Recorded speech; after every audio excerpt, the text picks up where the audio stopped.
Confidence का अपना ही जलवा है। कोलकाता में हुबली नदी पर प्रधानमंत्री नरेंद्र मोदी की इन तस्वीरों को देखिए। गुरुवार को हावड़ा से कोलकाता तक एक थकाऊ रोड शो के बाद, यानी बड़े रोड शो के बाद, प्रधानमंत्री सुबह सवेरे अचानक हुगली नदी में के किनारे पहुंच गए।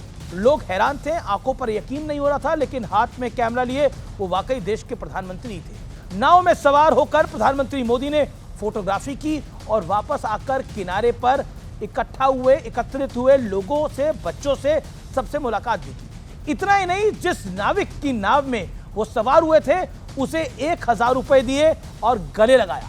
प्रधानमंत्री मोदी ने इसके बाद जो पहली रैली की उसमें डंके की चोट पर कहा, जैसे बुझने से पहले दिया टिमटिमाता है वैसे ही टीएमसी का दिया भी टिमटिमा रहा है।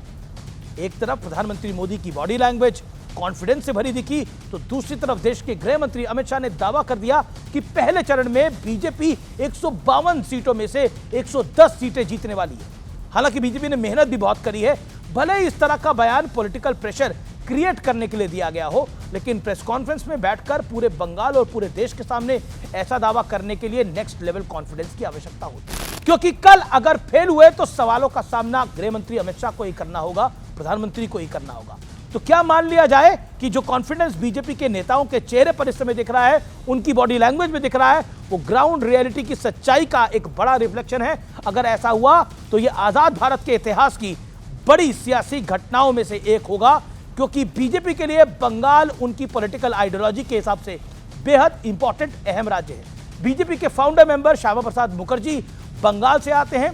ये वही श्यामा प्रसाद मुखर्जी हैं जिन्होंने कहा था भारत में 2 विधान, 2 प्रधान और 2 निशान नहीं चलेंगे। यही वो लक्ष्य था जिसकी पूर्ति के लिए बीजेपी दशकों संघर्ष किया और मौका मिलते ही कश्मीर से 370 समाप्त कर दी। यही वो विचारधारा है जो श्यामा प्रसाद मुखर्जी जैसे नेताओं के जरिए बीजेपी की नस-नस में जा बची है। बंगाल में बीजेपी जिस एग्रेशन के साथ घुसपैठियों के पीछे पड़ी है, यह भी उसी विचारधारा का नतीजा है। ध्यान देने वाली बात यह है कि प्रधानमंत्री नरेंद्र मोदी हो या फिर गृह मंत्री अमित शाह, किसी की भाषा में गुस्सा नजर नहीं आता, किसी के हाव भाव एग्रेसिव नहीं दिखते। दूसरी तरफ ममता बनर्जी बेहद नाराज, बेहद गुस्से में नजर आती हैं। एक बयान में उन्होंने कहा, पहले बंगाल जीतूंगी फिर दिल्ली भी ले लूंगी।